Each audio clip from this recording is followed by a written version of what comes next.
Hi, and welcome to the Dad's Connection. Once again, my name is Dave Brown. I am updating tonight. Today is the 15th of September, Saturday the 15th. I still have not seen my son Darmani. Have not heard from Jolene, the person that has him. If you don't know, about a little over 7 years ago, almost 8 years ago now, in October, it'll be 8 years, Darmani, my son, was born. His mother lied to the doctors and everybody when I called and told them that he was not my son. She then gave my son to her cousin named Jolene Soto. I've been looking for my son ever since, and then here in November of this last year I found him, and I've been trying to bring him home ever since. Unfortunately, the person Jolene, obviously she doesn't want me to be a part of my son's life or involved with him at all. And she really doesn't know much about me. But on November 2nd, when I found out the address where he's living, I immediately went there and tried to talk with them. We did not get very far at all. They wanted me to do things legally through the reservation and through the court. I then went to tried to file for the courts to give me a DNA test, and they refused. Up until Jolene, filed for an adoption just after I had joined the court. And then obligated the courts, I believe, to involve me and get a DNA test to find out if in fact he is or is not my son. DNA test came back, he is absolutely positively my son. So he refused to have any contact with me or allow me any contact with my son.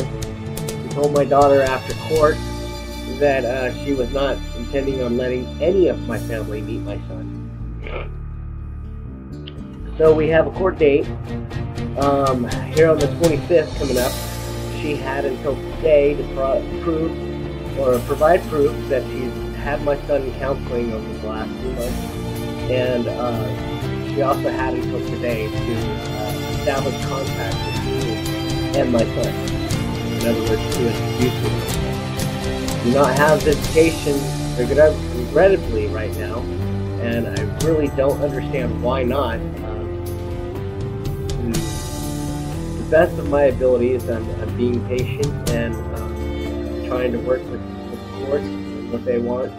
I do understand that there's a big chance of trauma coming out of this for my son, and it is unfortunate, but the fact is, he is my son, and I have always wanted him, and I want him now, and I want him to come home, meet his other siblings, and hopefully enjoy the rest of our lives as a family.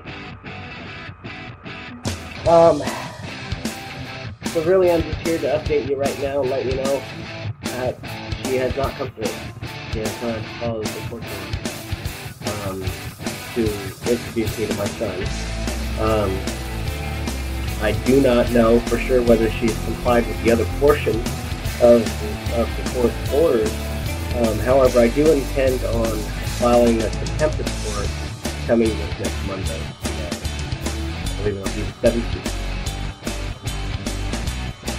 I'm also not out here just for myself and my son. I'm also out here to make a change, to try and get as much support to make a change in the world, especially in our country, in how our country sees fathers and accepts fathers. What I would like to see happen is when a child is born, if the father or said father steps up to the plate, in other words, says, I am the father of this child, that there be an immediate investigation and a mandatory DNA test. Now, for some of you, for some deadbeat fathers out there, you're not going to like this training. However, for the fathers who really want to be there for their kids, that really do care if they have kids and want them to have a good life and want to give them a good life, then you're going to love it, because this will enable you to step up to the plate right away and not be cheated out of your child's life like I have. If this was in place when my son was born, then I would have been able to get a DNA test right then and there. I wouldn't have had to search for my son, not knowing his real name or how to find him. And yes, I know if I hadn't been with his mother in the first place, none of this would have happened. Unfortunately, his mom, she's not involved at all. She's running from the law. She does not want to be involved in his life, or any of her other kids' lives, for that, my understanding. It's very unfortunate. It was not intended, and I was obviously not in my right mind. However, I do not regret it. I mean, my son is a handsome young man. Even though I haven't met him, I do have pictures of him. He reportedly is a very smart child, and I'm sure he takes up a few of my qualities, even without knowing. Either way, whatever challenges may come forth with his entry into my life and mine into his, I am willing to accept whatever comes our way. And I would really like to make a difference and make it possible for you fathers out there who want to be there to actually have a right and have a say in what happens in your child's life. To me, it's very, very important. I don't know if all of you can agree with me, but I personally think it's wrong that a woman can completely deny that you're the father, and especially if you know you are. I mean, she can deny you and say that anybody's the father. And here in Oregon, a really funny thing is that if you are married, if you're a woman who is married and you get pregnant by another man, that other man is going to go through a whole lot if he wants to be a part of his kid's life or to be recognized as the actual father of that child.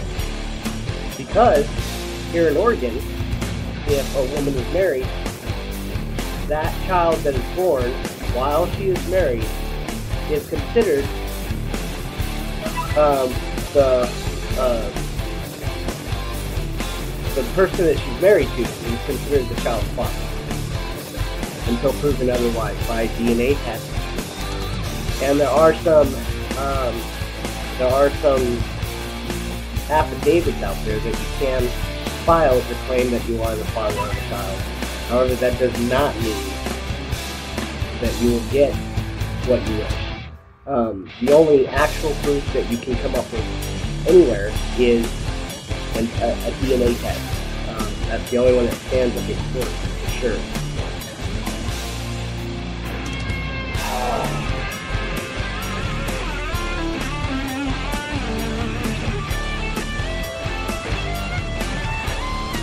Anyway, so this is very hard for me. I have his picture. I know what he looks like. I've seen him through a window, but I can't go and pick up my son right now. And none of this was my choice. None of it.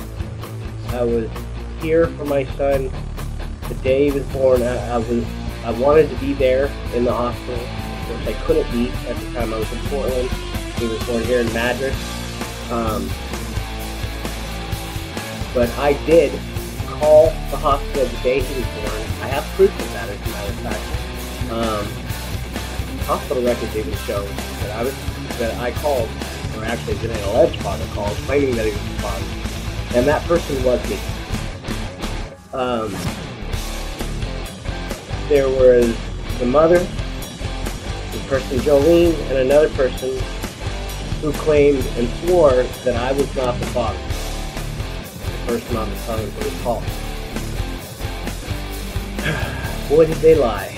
And I think they did it intentionally, especially being that that Jolene has all the rest of Lorna's kids.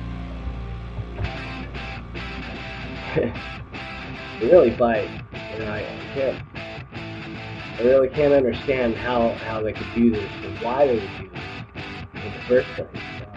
I mean, sure, there's some tribal money, but maybe $75 a month. I mean, if you're really gonna hold a kid out from knowing his real parents, you know, for $75 a month, you're really wrong.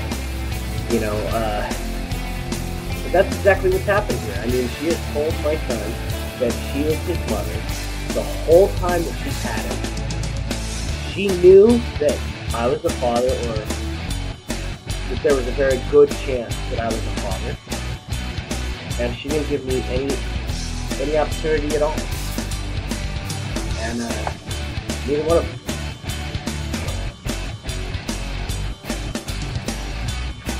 And you know, this is what my kids think about it.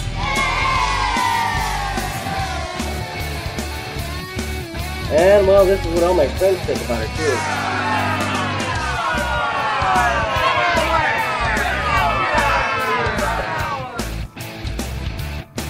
But you know what? I am going to bring my son home, and I got friends to back me up.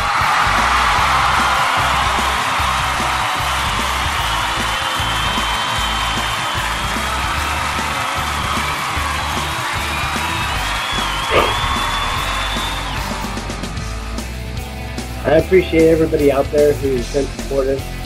All of you that are following me, please stick with me. Hopefully here soon, get this thing on the road and get it going. Hopefully we'll be able to find some other people who are willing to help out in this matter. Not just in my matter, like I said. This is the Dad's Connection. It's about other people. I am doing everything I can possibly do to connect with other fathers out there, connect with lawyers who might be pro bono lawyers, who might be willing to work, work for a cause rather than just a paycheck. I know there are court fees and those kind of things, and as always, especially if you have a lawyer that's going to do something, and help you along the way, the least you can do is take care of the court fees. So those are going to be, hopefully, your main expense, and always realize that those lawyers have to keep their lights on too. The donations are always great. Helping those lawyers out is great, but really, we've got to find somebody who has a heart out there, somebody who's willing to step up to the plate and really go to work, go to bat for fathers out there. There are a few people, I've seen quite a few. There's what's called the Dad's Rights Movement, and I'm all for it. I'm all for equal parental rights. I'm completely against parental alienation. I do not believe that it's good for children or for the other parent.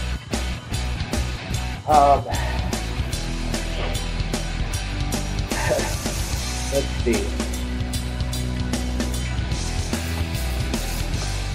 Recently, I realized that playing regular music on here, music that I like, I keep getting these warnings about copyright infringement. So I'm not going to be playing anything that's off of Spreaker, that's not on Spreaker anyway. So unfortunately, I don't have good music that I feel like listening to while I go through all this. So in the meantime, I am just on a talk show. And any of you, especially here in Madras or around Madras, that would like to meet up with me, come on to the show. We could talk about, talk about your experiences, talk about my experiences, anything we can pass along to other people